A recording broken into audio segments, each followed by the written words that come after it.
Hi, everybody. Welcome. Welcome to the Chol HaMoed Passover Cheer Up with comedian Avi Liberman. Our Zoom event. We'll wait a few moments as people start to sign in. Welcome, everybody. Welcome to the Avi Liberman Cheer Up for Passover Chol HaMoed Zoom event for Migdal Ohr. Thank you all for joining us.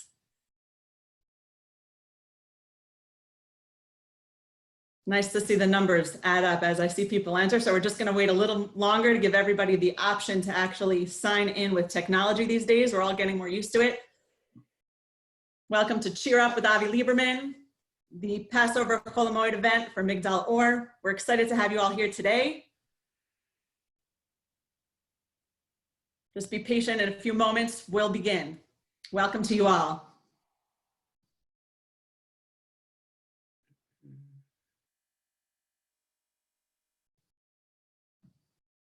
We're also so excited. Welcome, everybody. Welcome to Cheer Up with Avi Liberman, our Migdal Ohr event for Chol HaMoed Passover. Welcome, everybody. Give us just a few more moments. We appreciate your patience as others lose their patience signing in with technology today. It looks like we're doing pretty well. I'm proud of this group.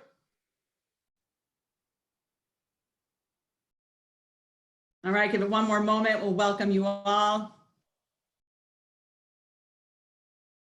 Fantastic.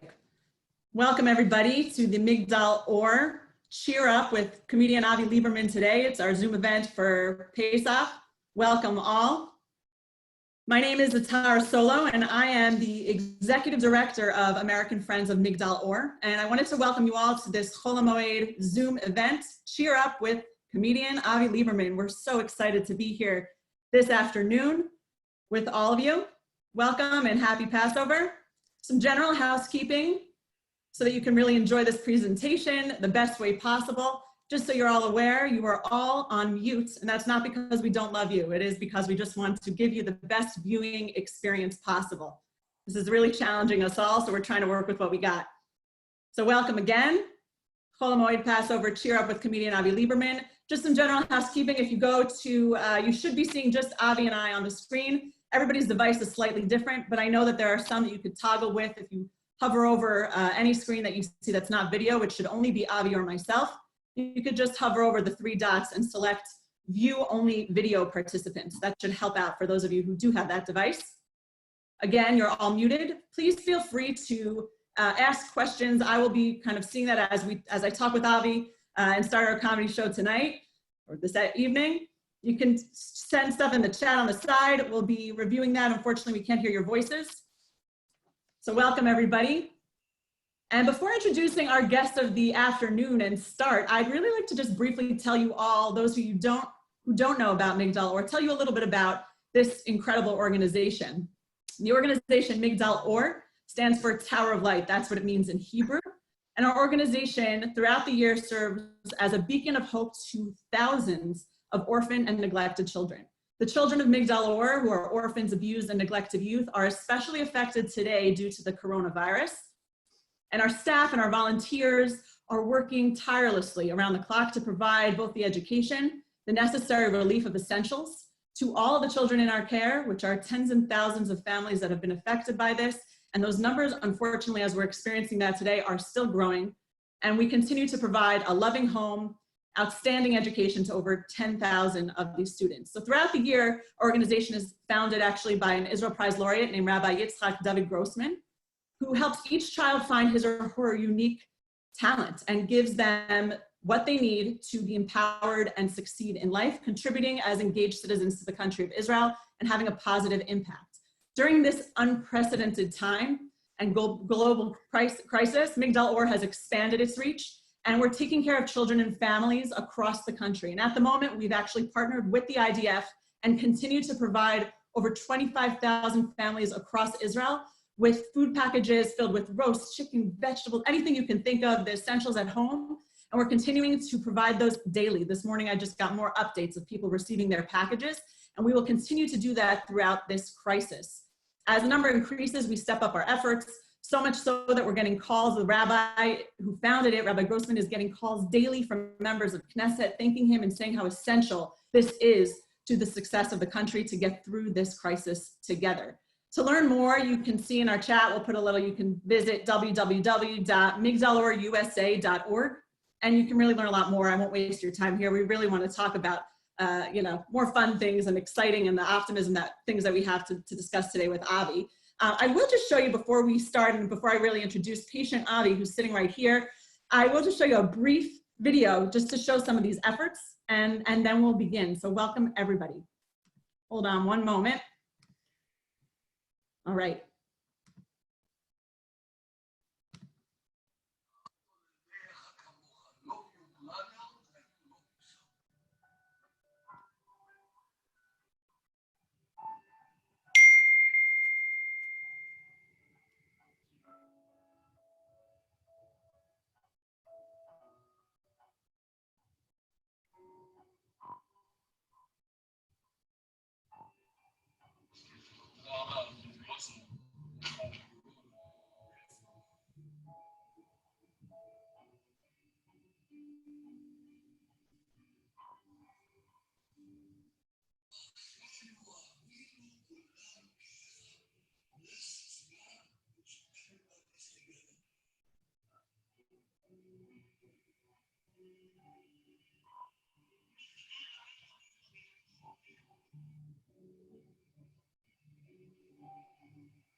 שיהיה חג שמח ובריאות. תודה רבה.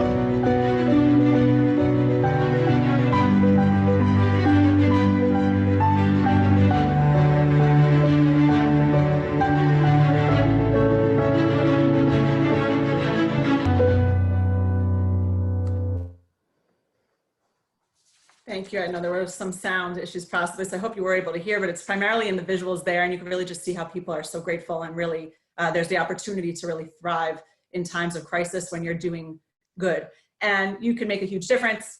Feel free to visit our website, as I said, and if we find ourselves right now in very uncertain times that are challenging each of us in very different ways, we believe in providing the essentials, the education empowerment needed for these kids. And today, we feel it's essential also to have some comic relief. And so while we're doing that on the other side of the world, and for some of you who have signed in, I see from Israel and all over, I'm honored to host a widely acclaimed comedian, Avi Liberman, who joins us today. Avi is based in LA and has performed stand-up comedy on CBS's Late Late Show, Comedy Central, and NBC's Friday Night. He also has appeared in shows like Dave's World, CBS, Boston Common, NBC, Andy Say, Comedy Central. Avi can be seen on E! As a frequent guest and their very popular Countdown series. And also, what I think is so inspiring is that Avi's also performed for the troops in Iraq and Afghanistan, and he frequents Israel on a personal level also. I've been following Avi for the last, I can't even tell you how many years. He's an amazing person, and through the comedy tours that he's arranged in Israel to help boost morale while donating the proceeds completely to charity, to me, I thought that was absolutely inspiring. His passion for doing good and ensuring that not only we stay happy, but that nonprofits can continue to provide and support is absolutely inspiring to me. And it was a natural fit to have Avi Liberman here with us today, this afternoon, in support of Migdal Ohr. We are really excited to have you here with us, Avi. Thank you for— Thanks for having me. You should do my intro everywhere I go. That's the best intro I've ever did. Without the film thing, that should be, but outside of that, yeah, no, it was great. No, it's great to be here. And I know there was some concern. As a single guy, I am officially off hotgirlsfromwuhan.com. So I canceled my membership in that. No more dating the girls from Wuhan. So that's no issues there. So thank God. I was actually, I was watching some of your stuff and I'm familiar with a little bit of it. And, we're in the holidays now, and you have some great things that you share usually about the holidays. Would you mind sharing some stuff about the holidays, Passover, whatever it is? But I found that was so great. I'd love it if you— Yeah, sure. Well, basically, what amazes me about specifically Passover, is the amount of rules that we have. It's such a big deal. There are rules that precede the holiday even starting. Like for the entire month of Nisan, you can check this with your own rabbis. We are not supposed to eat matzah. They say the entire month leading up to the holidays, because the rabbis say you're supposed to enjoy the matzah at the Seder for the first time. Yeah, I'd like to focus on the word enjoy, if we could, for 1 second. I don't know of anyone ever who's walked into someone's home You know what I'd really enjoy right now? Do you have a flat, tasteless cracker that'll constipate me for about 16, 17 hours? Oh, we have some matzah. Oh my God, that would be perfect. Oh, wait a minute. I just realized it's Pesach in 28 days. I don't want to ruin the enjoyment that I'm going to be feeling when I finally eat it there for the first time. To me, that's the equivalent of going to your doctor and him telling you, Mike, you need a colonoscopy. I'm going to schedule one in about 4 weeks. In between now and then, I don't want you getting other colonoscopies to ruin the enjoyment that you're going to be feeling when I finally administer one myself. Total buzz. So I know it was weird for me, like doing the Seder all by myself. This is the first and only time in my life I've ever had to do this. But there were some advantages. The speed, I must say, was great. Manish Tana, as adorable as it is when your kids do it, none of us care. If we could just zip through that, and I was finally the youngest person in the room. That was exciting. So I got to do Manish Tana to myself, which was a good time. And it does amaze me though that even by yourself, it's too long. Like that's what amazes me about the Seder. And I think there's a lot of things like, I think the rabbis are generally having fun at our expense, because if you think about it, by the way, I think Rabbi Gross was not listening to this, right? I just want to make sure that by the way, I'm a big fan. Because rabbis' jobs in Judaism, if I'm not mistaken, is to make Judaism as humanly difficult as possible. And I've realized this, if you look, and they have fun with it at our expense. Like the Seder itself could be much shorter. Let's be honest. It could be go in, say the Kiddush, story the Exodus, eat Birkat Hamazon, out. But I just picture them getting together a couple thousand years ago. You know what? Let's drag this out as long as we possibly can. Instead of just the story of the Exodus, why don't we do all of Jewish history? All of it. And let's just focus on the negative. Negative, negative, negative. Get Lavan in there. Get the Romans in there. Get Esav, Edomites. Whatever we can do, focus on the next. You know what? Put some stinking math in there too. 10 plagues is really 50 times 9 divided by pi. That'll drive everybody nuts. You gotta let them eat. And just when they think they're out of there, for no reason whatsoever, put Hallel in. For no reason whatsoever, get that in there. And what's that song? Who knows one? I know one. Who knows two? Yeah, that'll take 45 minutes. Get that in there. And, what's that? Wrap it up with a nursery rhyme for no reason. We'll call it a night. Fantastic. So, and I was actually reminded of the number that I see very frequently during the Passover Seder, 4. We have a lot of, it's the only thing where you actually think about it, where 4 is very consistent. You have, 4 questions, 4 cups of wine, and the 4 sons. And it reminded me, as someone years ago, my first day job, people asked me this. I was a teaching assistant, elementary school teaching assistant. And I think it should be the 4 sons. We have wise, wicked, simple, doesn't know how to ask, right? I think that should be updated for like modern parents. Instead of wise, wicked, simple, doesn't know how to ask, have gifted, behaviorally challenged, special ed, and Asperger's. I think that makes more sense because parents would then understand. And actually, I had a woman get in my face once. She was very upset. She's like, why is it 4 sons? Why can't it be 4 daughters? Why not 4 daughters? Which I think is a fair query, but I think that might change the dynamic of the questions being asked, right? Instead of like, why is this night different from all other nights? We'd be like, why do you hate me? Why do you hate my friends? Why do you think I'm fat? All right, I can't, I'm not dealing with this, bothering this right now. Just forget it. So that's, yeah. How does the Passover compare to Sukkot and other holidays, as far as all this, all these rules? Well, the main thing about Pesach, I think it's, I realize that Pesach doesn't end. It's the only one that doesn't end. Like even after it's over, it's not over. There's a Pesach Sheni, right? And I'm not making this up. There's a second Passover. And this is not just like suggestions by the rabbi. This is in the Bible, right? And there's a Pesach Sheni because people went, not a lot of people know this, people who missed out on the Passover service at the time, the sacrifices, whatever it was, they were impure. And they went to Moses and complained, we didn't get to participate. So they make a Pesach Sheni, which today is celebrated by doing nothing, basically, but it's still in there. And what amazes me is that if no one asked, do you know who those people were, Atara? Do you know who the people who asked Moses were? Do you know their names? No. No one knows their names. You know why? Because those were the nerds and dorks of that era, where those are the equivalent of like that you forgot to give us homework. Like, will you shut up? Or like that. That's who those people were. If that was me, I'd be looking for reasons to get out of it. Like you got out of the equivalent of going to shul that year, right? I'd be like, all right, guys, bad news. Mike the leper, I accidentally high-fived him on the way into camp. So apparently I washed my hand off, but that renders me impure. I'm Tame, so I can't go to the service. But enjoy it, have a good time. I would look for anything. Guys, unbelievable. That dead pigeon carcass at the end of the street, I accidentally picked it up and rubbed it all over myself. So apparently but tell Aaron I said hi, enjoy the 4-hour service, and I'll see you guys later. That's the only one. But yeah, the other holidays, I found it's interesting to me is explaining them to people that are not Jewish. That's always like Passover. I find you have to compare it to things that they have, right? Like some of them are easy. Like Hanukkah is Christmas but longer, and it's I realize though there is cultural appropriation. Like we have, do you know where the gift, the idea of giving gifts on Hanukkah comes from? That come from Christmas. Yeah, that's it. Yeah, that's it. And Jews don't want to admit it, but that's true. Thank God for Christmas. But it's interesting, even that we don't do as well as they do, right? Because like we try to make it better. It's like, oh, we get 8 gifts and they get 1. But have you seen what they get? Like they're not monkeying around. They're getting like, laptops, boats, what are we getting? Oh, a pair of pants, chocolate coins. Ours, it's like 8 nights of crappy gifts. I'd rather just take the one awesome one and just leave it at that. And they cultural appropriate from us too. Let's be honest. Thanksgiving. Thanksgiving comes from Sukkot, right? The pilgrims needed a biblical base. It's a harvest holiday. And that's where it comes from. But they were smart enough to leave out all the bad. Like they're looking at Sukkot. Let's see here. It says you got to stay in synagogue for 3 hours. Nope, not doing that. Got to build a hut and stay outside for. Nope, that's out. We're not doing. You're shaking a weird branch at. Nope, that's ever. What's left? You just eat a ton. That's it. Let's do that. That's all we're doing. See, they're smart. Like that's what they do. Yeah, but some of our holidays, it's amazing. Like for Yom Kippur, for example, right? By the way, Rosh Hashanah, of course. What's Rosh Hashanah, Tara? How would you explain Rosh Hashanah to someone that is Jewish? New Year, the Jewish New Year. Right, without the fun. That's sort of how I have to tag it. New Year's without the fun. And after Rosh Hashanah, of course, we have what? Yom Kippur. No, Tzom Gedalia. Trick question. See, even you're Orthodox. And you didn't even get that one. That's all right. Even the rabbis forget that one. It's Tzom Gedalia, by the way, I would talk about that. Tzom Gedalia, I would consider a minor fast day, right? It's a fast day, but I think it's very 1990s. I don't think too many people do it anymore. It's like, I go to Chatzah and then I've had it.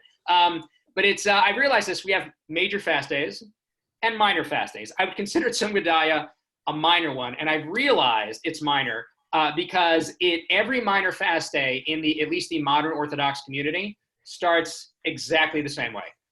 It's with a phone call from your buddy that goes like this. It's like, yeah, hey, it's me. Are you doing this one? Yeah, I don't know. I'm really on the fence, man. You know what?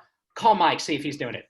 Because he's more religious than both of us. If he's not doing it, I'm not doing it. No, don't call Steve. Because he's a Baal Tshuva and they're crazy. Do not call him. He's definitely doing it. So yeah, and by the way, yeah, Yom Kippur, of course, is next. Yom Kippur is obviously, that's, our biggest holiday. And it's interesting with Yom Kippur. I had a friend recently who, she is not Jewish. She was engaged to someone who was, right? And he was very reformed. So she converted, I think in like a couple weeks, like not a real rush job, but who am I to judge, right? So I see her and she told me before I'm converted real fast, whatever. And so I saw her and I wished her Shana Tova. She said Shana Tova back. And I said, oh, this is the first year you're going to be fasting. She goes, well, I'm not doing that. I go, what the hell are you talking about? She's like, well, that doesn't speak to me. I'm like, it doesn't speak to anyone. Like, what are you talking about? You don't get to do the fun stuff and leave out the hard stuff. That's not how this works. Like, that's like me walking into church on Christmas Day and going, yeah, I understand we get gifts today. I like to give them also. That doesn't speak to me. I'd rather not, just rather receive. So it's, yeah. And some of those, again, like Shavuos, again, that's another one where the rabbis are having fun at our expense. Because Shavuos on paper, right, by the way, that's also, that one I found, by the way, is difficult to explain to people that aren't Jewish because they don't have anything like that. I go like, that's when Charlton Heston came down and he had the thing. They go, oh yeah, I remember that part. Right, so that's the only thing that we have. But Shavuos on paper, it's almost like a regular Shabbat. It's pretty easy, especially in Israel, just one day. So what do the rabbis do, right? What are the 2 things we do in Shavuos? What would you say, Tara? What are the 2 things we do? We learn and we eat dairy. Right, eat the dairy. So the first one, the learning, staying up all night. Is that a rule? Be honest. I think so, yeah.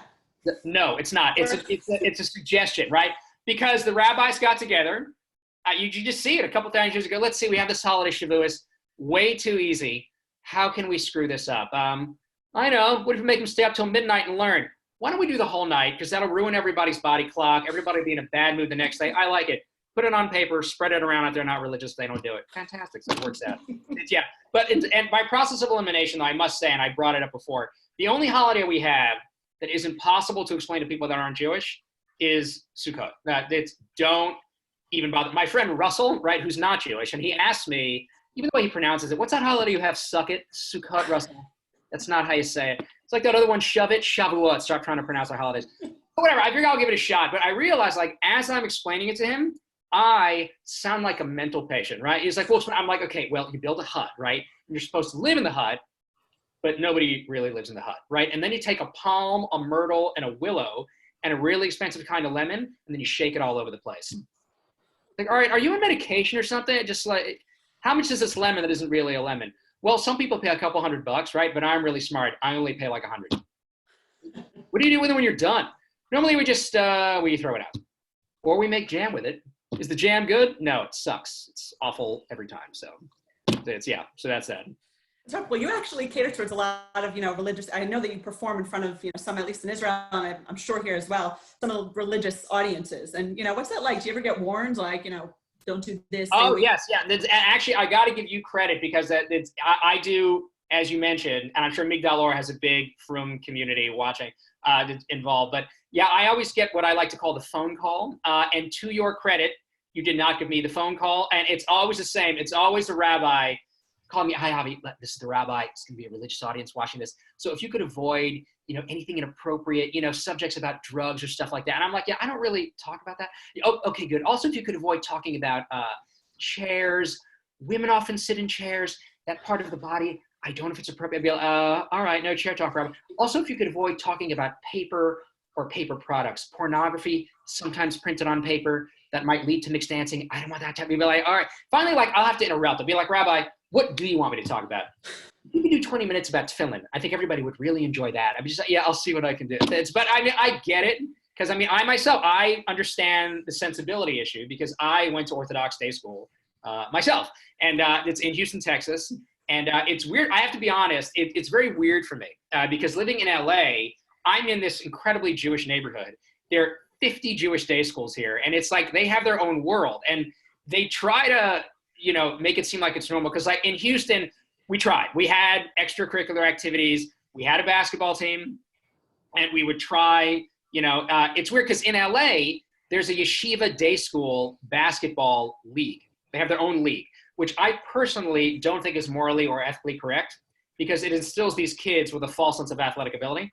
It's true because I have to listen to these moms, like my son's team is really good. Really, who did they beat? Other Jews. Oh, I'm very impressed. Play the Goyim, sweetheart. Going to be a rude wake-up call for your son because that's who we had to play. And let me tell you, few things are more intimidating than a bunch of 5'2" Jewish kids walking out onto the court. Boy, that struck fear into the heart of a bunch of Texas teams. Even they couldn't believe it. We'd walk out there, they'd be confused. They're like, do you guys have a center? David N.C. Herschel, 5'6", back up Goliath. And we would get creamed. And it's true in our school, as in most Orthodox day schools still. Who's the one member, the non-Jew you're going to have on your staff is, of course, a PE teacher, 9 times out of 10. You need a Gentile in there to know what's going on with physical education. And so our coach was the PE teacher. And we try to explain to him, Coach, we're Jews, we don't run super fast or jump really, really high. You're just going to have to deal with it. And he would yell at us, but he wouldn't yell anything helpful, right? He would just yell, right? He'd yell stuff anybody could yell. He'd be up there, score, stop him, stop. Even if we'd ask him, how, Coach, what do you want us to do? He would just give us some, vague general answer, right? We're going to tighten up, we're going to clamp down, we're going to do it. Hands in, team on 3, which is not instruction. And we had cheerleaders, too. I'm not going to say cheerleaders at an Orthodox Jewish day school, which would never happen today. There's a big shift to the right. And my friends went to public school and asked me, they'd say, hey, Avi, are your cheerleaders pretty? And I would say, honestly, I don't know. I've never seen them before. They'd cheer from behind a mechitza. So I really couldn't tell you. I have absolutely no idea. So, and by the way, do we have more than a minion watching? I'm just curious. Do we? Because I can't. Yeah. All right, good. Yeah. 12 people. We have 216, so we got a few minions in here. All right, that beats Beit Shemesh. How about that? Beats that crowd. So yeah, I love Beit Shemesh. I'm just teasing. So, you're actually Israeli yourself, right? You have an Israeli background. I know you frequent there, but you do have. Yes. Right? Yes. I was born in Israel. By the way, quick apology on behalf of myself and any other Israelis that are watching this. But if one more Israeli tries to sell me a Dead Sea product in a mall, I'm going to blow my brains out. I can't take it anymore because I realize, and this is true all over the country, they haven't really learned the American sales technique yet, right? They insult you and then try to sell you the product. It's like, hey, your face looks like garbage. Come here, I want to help you. Yeah, no, not you, the fat guy, the fat one. Come here, I want to talk to you. You go away, don't sell you nothing. And the Israelis. It's also, but I must say though, in LA specifically, it did come in very handy being Israeli. And this is going to sound odd, but it came in most handy when I was in a car accident, and nobody hurt, thank God. Minor, issues, but not my fault. And I had witnesses, so I thought I was home free. I was wrong. One of the witnesses was this Israeli guy, not knowing I'm Israeli too, so I know what he's up to. Comes running up to me, ready to cut a deal, right? Ready to make big money. He's like, okay, listen to me. Don't call your insurance. Don't call nobody. I know someone who knows a lawyer. We're going to make big money. Me and you, big cash, straight to the bank. So I'm thinking like, what do you mean by we? And second of all, how am I going to make any more money than the cost of the damage to the car? He goes, well, your neck hurts, your neck pain. Like, my neck is fine. Well, lower back. I'm like, my back is all right. AIDS, maybe you got AIDS from the accident. Come on, you'll never know it. So like an idiot, right? I ended up towing it to his friend's garage. All right, now, like when you bring your car and get it fixed, even if it's not ready, the mechanics will find an excuse, right? They'll find something, to be, they'll try, right? Well, the fan belt's broken. That's another $45,000. And you were leaking blinker fluid, whatever they come up with. These guys could care less. I called them on the phone. Yeah, it's 2:00. You said the car will be ready at 2. Is it ready yet? No, not even close. We haven't even touched it yet. We've made no effort at all. All right, well, when is the car going to be ready? 10:00 tomorrow morning, car will be ready. Are you lying to me? Yes. I don't even know who I'm speaking to. Like, that's how they just don't care. It's ridiculous. Oh, that's pretty crazy. Well, I'm sure now, with everything going on, there's so many figures. I mean, you're mentioning some of the Israeli figures. There's so many figures that we see on TV, and we're all glued with the, the crisis, everything that's going on. Does that give you any new material or anything like that? Oh, yes. Well, it's fun. Whether you hate him or not, I always love watching Trump because he's just entertaining. I don't pick a side. I don't do politics really, but I think it would be fun actually to watch. I would have liked to have seen Trump comment on every virus throughout history. Would have been more fun. Like, during the Spanish flu, I've said before, no speaking Spanish. The more Spanish you speak, the more flu you'll get, which is why we need the wall, more wall, less Mexicans, less Spanish, less flu. Totally translates. Totally not a problem. West Nile virus. West Nile is stupid. I always said you should be in the East Nile, not the West Nile. I don't even know what language West Nile is, but obviously dumb. SARS. I don't know what SARS is, but stay away from it. All these flus clearly are ridiculous. Just don't speak the language of whatever flu it is. And it's not a problem, especially with the Chinese virus, the China virus. I thought I was going to call it the Chinaman virus, which I think that's probably a little bit too harsh. But, to me, it would have been fun. Actually, my favorite guy to watch, and I've been answering the phone like this and making my friend laugh, is Cuomo. I've been working on my Cuomo. If you want to see my Cuomo? Oh, totally. Come on. Okay, Share. I have to get in like the relaxed hand up mode. He's always got one hand up. And every morning, it's just the same thing. It's just, we need between 1,200 ventilators and 38 million ventilators for the Apex. Based on the model of the Apex, we will use ventilators. I have opened the Javits Center for ventilators, Yankee Stadium, Shea Stadium for ventilators based on the Apex, Madison Square Garden, and wherever the Brooklyn Nets play stadium for ventilators. Each stadium will have its own Apex based on the models for ventilators. We will also stay closed for the next 2 weeks through 2076.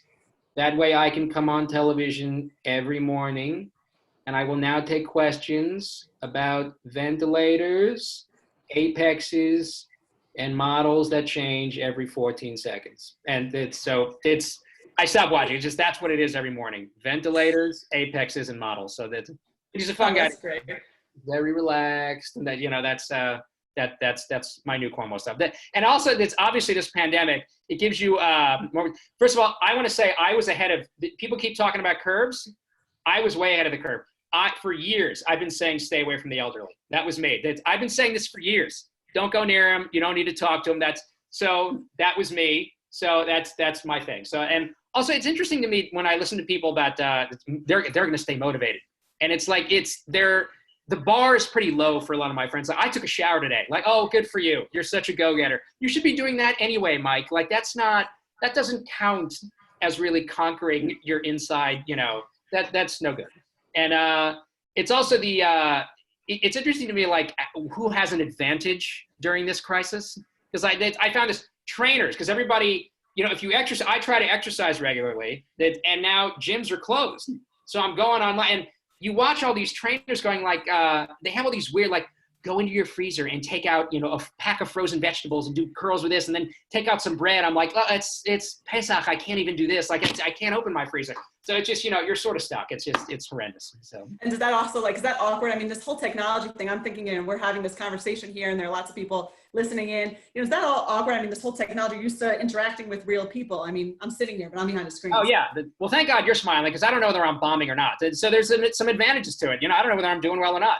This stuff usually works. Normally I do just fine. But who the hell knows? But then again, who the hell cares? Because I can't really reach money anyway. So I care. I want to make sure people are having fun and having a good time. Right. And what about also, like, I mean, right now we're in the midst of the holiday, and you're usually, I assume, and I think based on my following, you've been on different tours and Passover, programs, doing your thing. What's that like now? All of a sudden, we're used to being wined and dined out there. And is there anything? Oh yeah, no. The only solace I can take is that multimillionaires are suffering just as much as me. So that's the only good thing. Is that it's funny with the Passover programs, because normally, like, it's people think, oh, Yob, you get to go to these resorts, but I'm like doing my show and then it's get out. We have to cater to the rich folks. Do your show, get up in the morning, hope and pray there's an egg for you, because I'm leaving at like 6 a.m. It's flying to some other resort, and see you later. So that's the only solace I take, is that they're gutting it out just like me in these situations.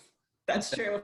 Also, I mean, Passover, you have Passover, you have the food and everything. Is that bugging you out? Are there any foods that are like, I mean, usually if you're on these cruises, even if you're having your egg, what about Passover foods? Pasta. I'm cheating. No, I'm kidding. I'm not eating pasta. No, I'm doing the best I can. It's interesting, the panic level. I bought 3 tubs of chopped liver. I'm a single guy, and they're like 2 days where I can eat this. So everybody just overloads and panics, especially now. It is, you see people with masks and gloves hoarding, chickens and, vegetables, this. I'm just like, guys, take it easy. Like, it's not, the Pico Glad is going to be just fine. Like, they have everything we need. So but never have I wanted to, like, I don't know if hugging a plane is appropriate, but that's what I'm going to do the next time I actually am able to get on one. It's just weird. And I miss El Al. I miss flying. On El Al. And it's interesting because they've gotten, just as they're starting to get good, right? They're getting the new planes and the service is really good. I can't take them, but I do miss the old days of El Al, with the flight attendant pushing the cart of anger and hatred, hating your job, like, what do you want, chicken or beef? I'll take the beef. We're out of it. It's like, so why did you even ask me? Like, what is, just take the chicken, leave me alone. It's a lot. And I found actually on El Al that the announcements have gotten way better. Like, they're way more professional. Now it's like, hello, ladies and gentlemen, welcome to Flight 206 to Tel Aviv. I'll be your pilot today. Like, I'm not used to that. Like, you probably remember the old days, right? 80s and 90s, the guy getting on there. Hello, I'm Yossi. I'm the boss of the plane. If you're sitting in coach, too bad for you. Make some more money. Get into business class next time. First class service, we have Ayelet. I'm dating here, so keep your hands off. Don't pass along a flight. It's not F-16. I do what I can. Okay, bye-bye. It's a whole, it's a whole ass. It's unbelievable. That's great.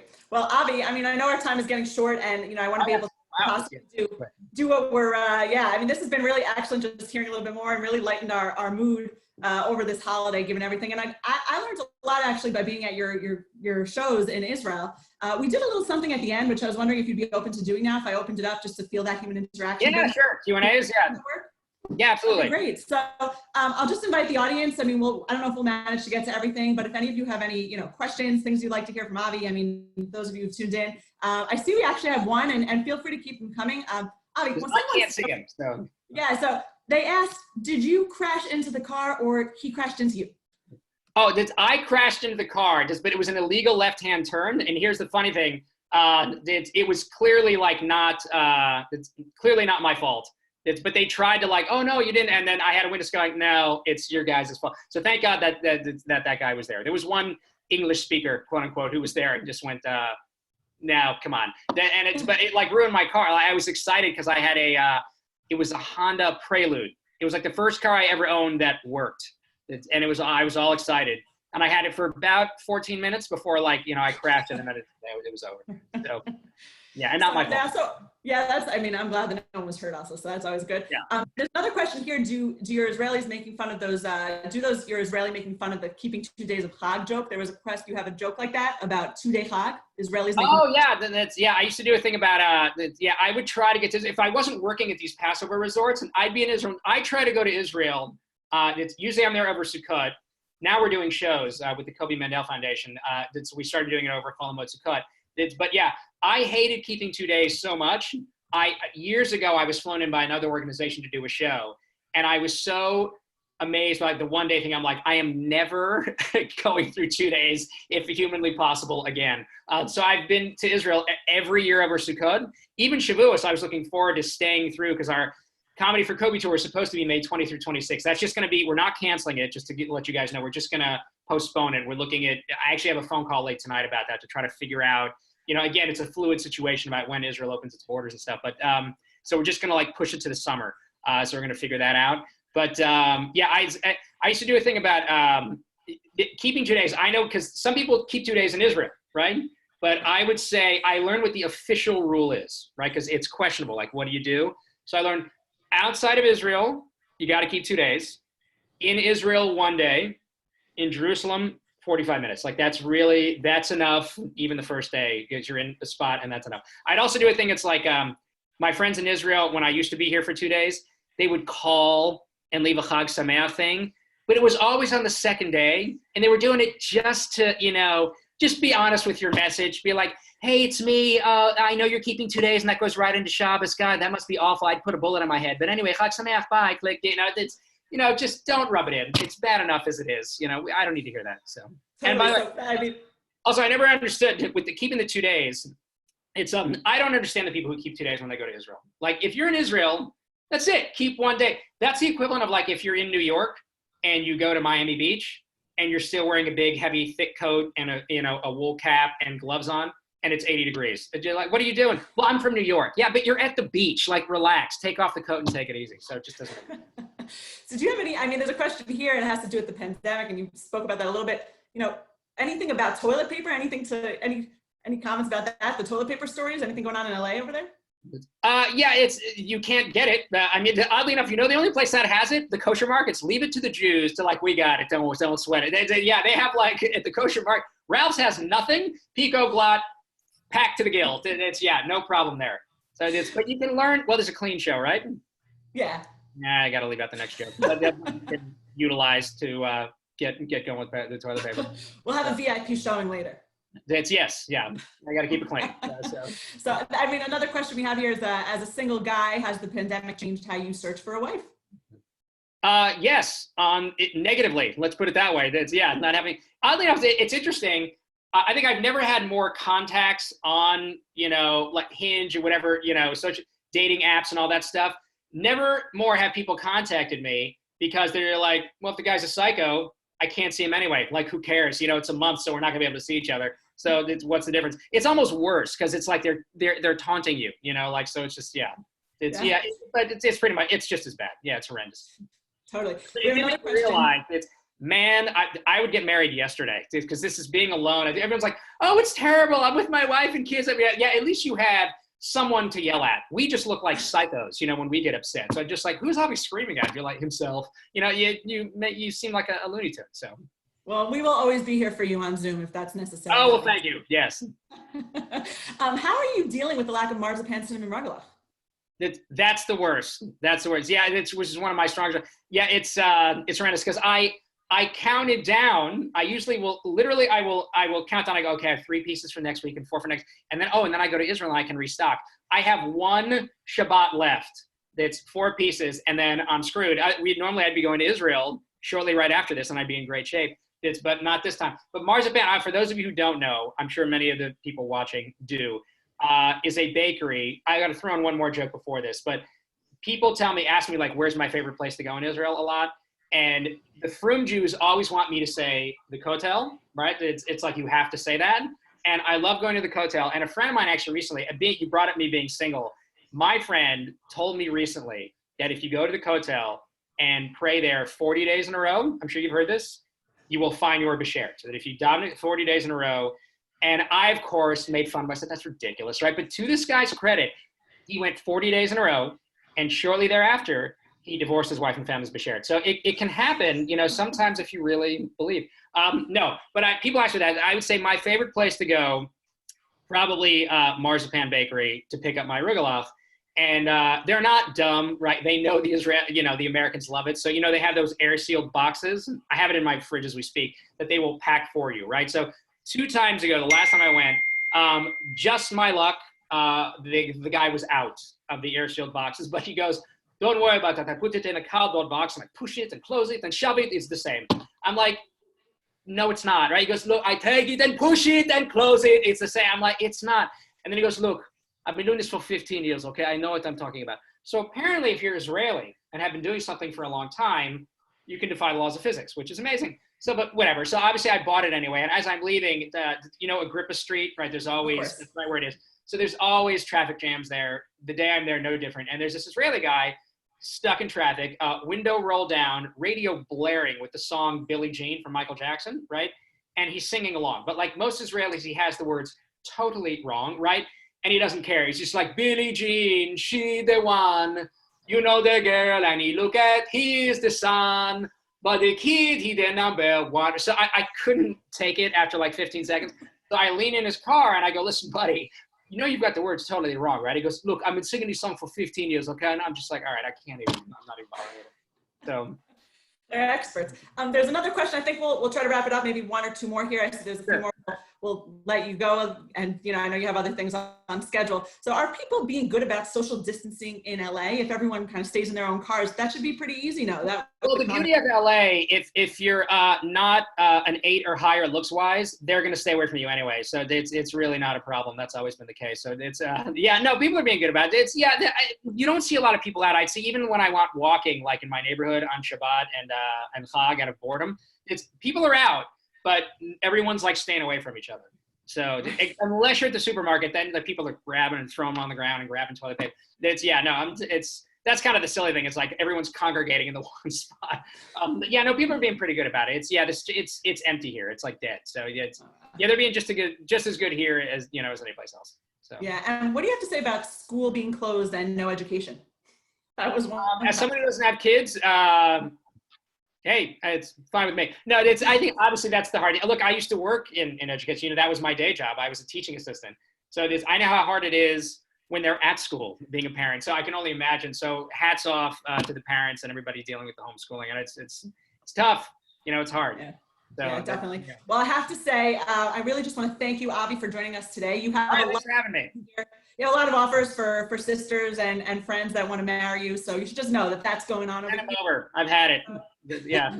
So if you need that, but really, I just wanted to thank you. I wanted to thank everybody for tuning in today on Sukkot. Avi, it's a real pleasure, really just getting to laugh, having some comic relief amidst all of this and feeling like a holiday. Really, that's what you've given us. Thanks. I hope some people talk about it. I have no idea. So for sure. And, just doing that for Migdal Ohr, it's kind of what we try to do at the end of the day. It's the kids we help and the people we're out there just making their days a little bit brighter and trying to create something really positive for each and every one of them. So again, you can look in the chat. There's migdalohrusa.org. Feel free to visit us if you have any questions. You should all have a way to contact me. I'm available. Avi, let's hear it all for Avi. If you could just do the claps on that chat. I think that's the way we're going to do this, guys. Thank you guys for watching, and big fan of Migdal Ohr and Rabbi Grossman. You guys do great stuff. So, thank you so much. Thank you so much. Well, happy Pesach to everyone. Avi, thank you again. Thanks, guys. Chag Sameach.